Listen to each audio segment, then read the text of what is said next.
Most of the talk about atheism that I have heard comes from within theistic paradigms.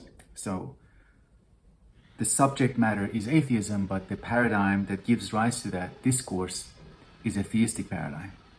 And a theistic paradigm that hasn't yet engaged atheism is incapable of understanding it. Just think about the first set of questions that are typically raised when someone encounters atheism from within theism. So for the first time, when somebody recognizes that they're talking to an atheist, when the atheist tells them that they don't believe in their religion or in their God, these are the questions that are immediately raised. So what is the point of living? What is the meaning of life? Why be moral? Why be good? And of course, it is implied that what is the point of living without God? What is the meaning of life without God? Why be moral without God? These impulsive and defensive questions carry within them a more basic question. So something is at the core of these questions. And another question is inside these questions, which is more difficult to give voice to. That core question is something like this: who am I supposed to serve now? Or where is my master now? Who is my master now? If that's not my master, if that's not supposed to be our master, who is it? The questions reflect an inertia, a lingering attachment to a particular presupposition, namely that the principles governing a human life should be sought outside of that human life. The reasons, the justification, the principles, the maxims according to which the human is supposed to live comes from outside, from some transcendent source, not from within. Accordingly, it is not considered that the alternative is not considered, that living an ethical life is derived from an understanding of human life. It is not considered that knowing what it means to be human, knowing what it means to be a human person, means, among other things, it means knowing what it means to be a good human person. Again, it's not listening to an external voice, a transcendent voice, but understanding something from within, and then from within coming with that understanding. Something else that comes with it is knowing what it means to be a good human being. The inertia, so it's an inertia attachment to presuppositions. The inertia reflected in impulsive questions that are posed to atheism. This similar kind of inertia shows up in other situations, especially when someone asks an inappropriate follow-up question. So these are just some silly examples that I just use these examples to highlight the problem with this inertia, with the attachment to a presupposition. So these examples make it more obvious. So person A asks person B, are you going to drink that poison? And person B responds, no. And person A follows up with this question: so who is going to drink the poison?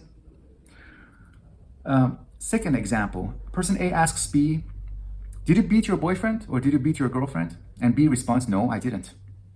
And person A follows up with a question: so who beats their boyfriend? Or you can also ask with a follow-up question: so who are you going to beat? Another example, A asks B, are you going to talk about religion? And B responds, no. And A follows up: so who is going to talk about religion? So see, in all of these cases, person A is attached to a presupposition. What is that presupposition?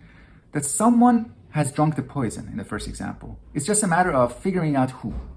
In the same way, it is assumed that someone has beat their boyfriend and someone is going to talk about religion. Attachment to presuppositions is why these questions are not genuine questions. They are instead interrogations. And I got that from Deleuze, the difference between a question, problem, genuine problem, and an interrogation. The person who interrogates believes that they already have most of the answer, and there's only a small piece missing from what they know, perhaps just an admission from the other side. The other side just needs to admit. That's all we need. The interrogator isn't prepared to change the form of their thinking. Someone who is interrogating the other person isn't really ready, isn't prepared, isn't open to change the form of their thinking, the style of their thinking. Most often, the interrogator wants the other person to submit to them or admit something, to confess to something, and then say, aha, I knew it. This is the last piece I needed. to make my conclusion, to affirm my conclusion.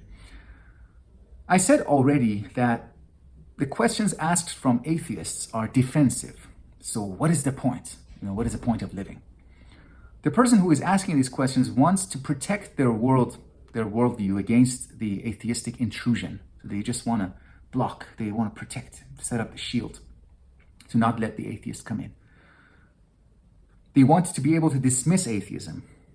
If you've read or heard Peterson, you know he has this style of defensive non-engagement with postmodernism. He wants to be able to dismiss and deny postmodernism and say, it was a mistake. Even worse, he wants to say, it didn't happen. It was not a genuine event. It never happened. Postmodernism didn't happen. How childish, how pathetic. He's denying time.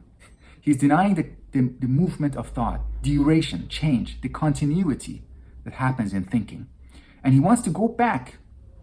In effect, he wants to deny continuity of thought, going back defensively to a time before postmodernism, before atheism.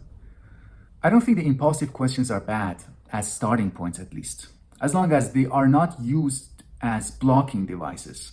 These questions, what is the point of living without God? What is the meaning of life without God? Why be moral without God? These questions shouldn't be used in order to say, don't go there. That's what I mean when I say don't use these as blocking devices.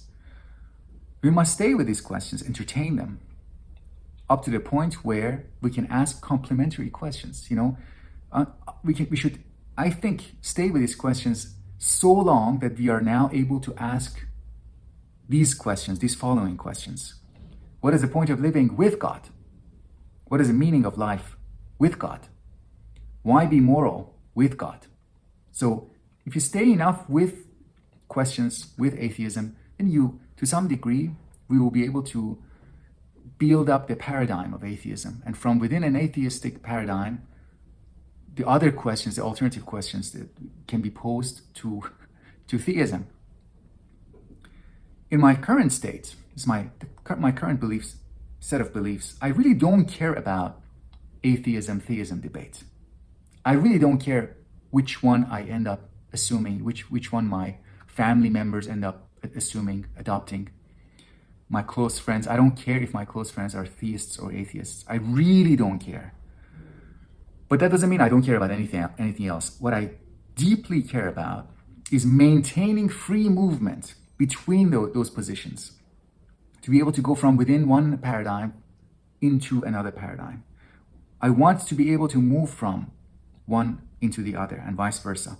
But when I return to my initial position, let's say I go from theism to atheism and then I return. When I return to that initial paradigm, I'm not returning to the past.